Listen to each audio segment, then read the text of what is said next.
Hey guys, Dennis here, Muddy Water Search and Recovery.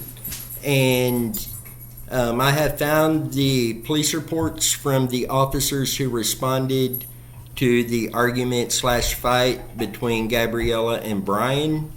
And I'm just going to go ahead and read these police reports. I've already shared these on the Facebook page, but I'm going to go ahead and go through these real quick. This one is from Officer Daniel Scott Robbins on August 13th, 2021.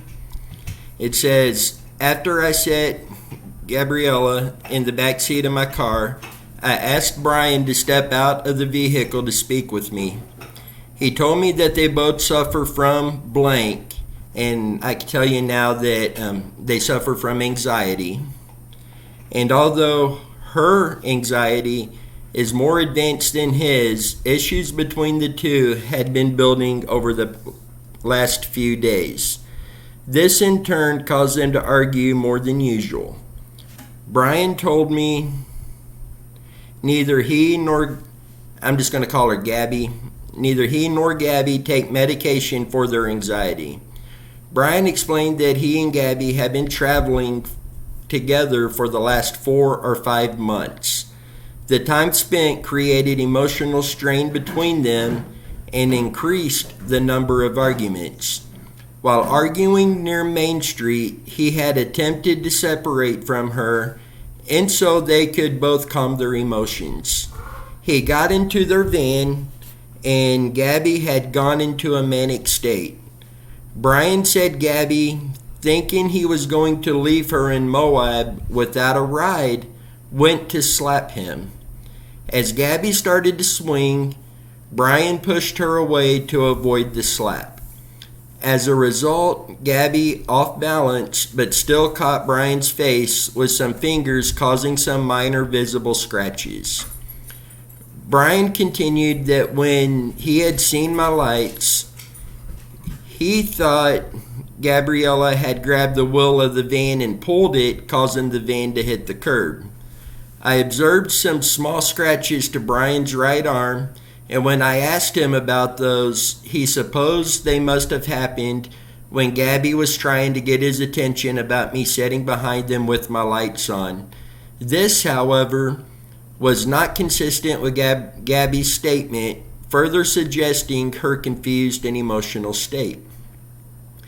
After evaluating the totality of the circumstances, I do not believe the situation escalated to the level of a domestic assault as much as that of a mental health crisis. I then determined the most appropriate course of action would be to help separate the parties for the night so they can reset their mental states without interference from one another. And although they did express a desire to remain together, they both ultimately agreed to be separated until the following day. Accordingly, I was able to contact Safe Haven and get Brian a hotel room for the night. I instructed both Brian and Gabriella to take advantage of this time apart to relax their emotions and regain control of their anxiety. I also asked them to avoid contacting each other until the next morning if at all possible. Gabby maintained possession of the van while I transported Brian to the hotel. They did both have their own cell phones in case of an emergency. Around 1900 hours, I went to blank to witness Christopher Blank, or where witness Christopher Blank lived, and had him fill out a statement form. Christopher told me he was not entirely sure what it is he had seen, but he feared the worst, which is why he came forward as a witness and agreed to complete a written statement. Body camera video is available on evidence.com. I have not seen any body camera images as of yet. The statement form from Christopher has been filed at Moab City Police Department. End of report. So this is from one officer, and he did mark out anxiety. And where I did get anxiety is in the next report. The officer does not mark it out. This is from Officer Eric Pratt August 13th, 2021. I arrived on scene and observed as 2 park officers also arrived. I assisted Officer Robbins with his investigation until I was called away to a report of an intoxicated male near MRH posing a safety risk to himself and others. Before leaving, I spoke with the male driver of the van, the female passenger, and also called Chris to get more information from him. All 3 individuals gave me a similar and consistent story, consisting of the basic idea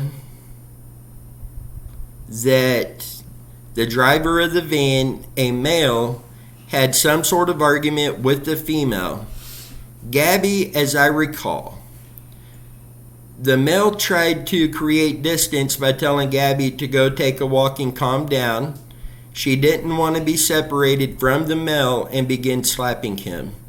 He grabbed her face and pushed her back as she pressed upon him in the van.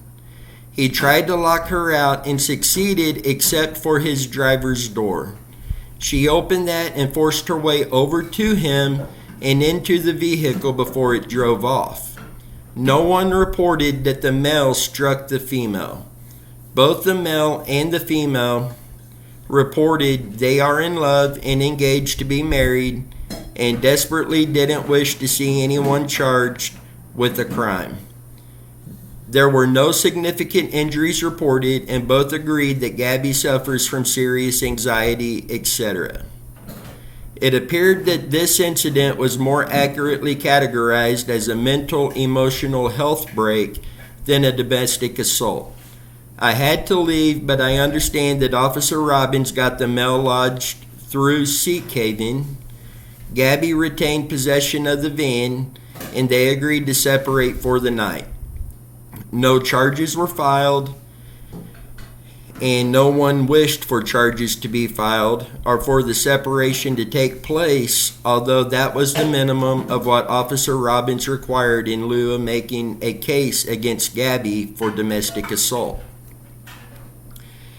Gabby is a 22-year-old female who is approximately 5'2" to 5'4" and 110 to 120 pounds. While her fiance is older, taller, and much heavier than her. He had no fear for his safety and did not exhibit any indicators that he may be a victim of battered boyfriend syndrome, etc. He was assessed to be at low risk of danger or harm as a result of his proximity to his fiancée Gabby. Nothing further, OESEMP. And here's some more from Officer Daniel Scott Robbins on 8/12/2021. This is the beginning of his report, actually, so I'm kind of off that one a bit. But on 8/12/2021, at approximately 16:44 hours, I responded to the possible domestic violence in progress call.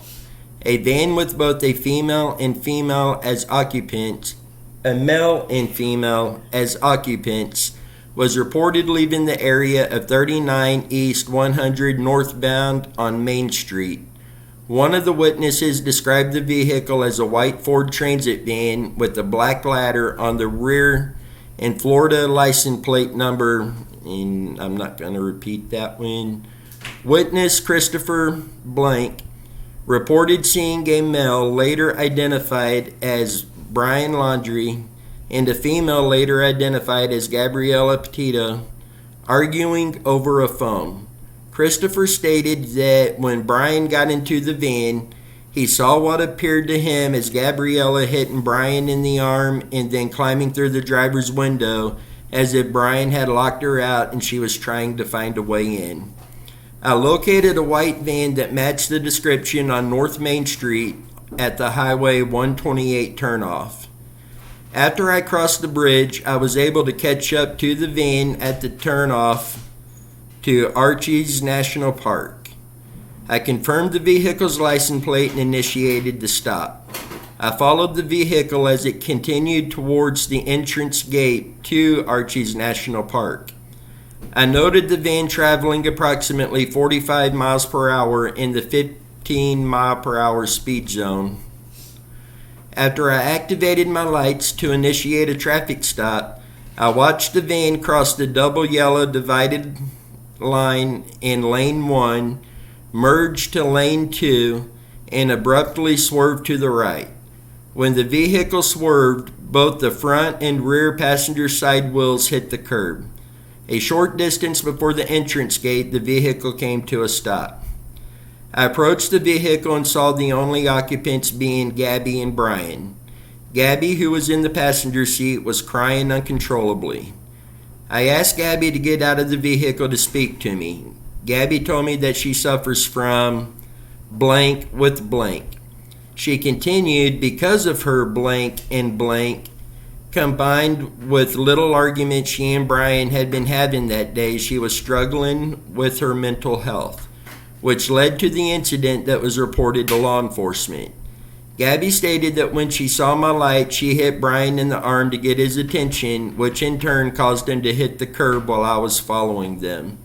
I asked Gabby if her intention was to hurt Brian, and her response was she did not intend to hurt him, but rather get his attention to notice me as I was behind them with my lights on. At no point in my investigation did Gabby stop crying, breathing heavily, or compose a sentence without needing to wipe away tears, wipe her nose, or rub her knees with her hands. So these are the police reports from the two officers. What I am picking up on these is they both suffer from anxiety. Gabby's anxiety does seem to be worse than Brian's. Neither one of them are on medication for anxiety.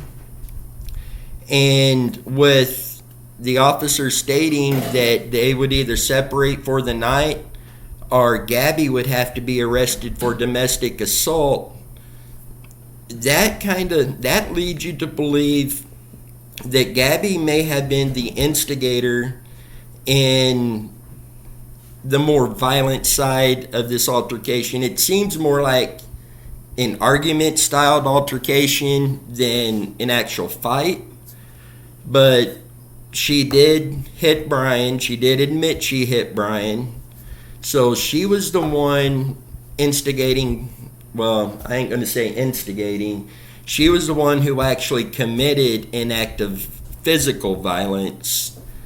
But they did agree to separate for the night. So that is the police reports. And I've got more information going to be coming out very soon on this case. We are digging deeper into this case. I believe Chrissy, our team member Chrissy, I believe she's going to be digging into this case some, and she will be sharing what she uncovers. And Megan at the moment has new stuff coming out for her website, so she's been really occupied with that. But we will keep you updated on this information as we get it. And until next time, you guys stay safe, and let's bring some of these people home.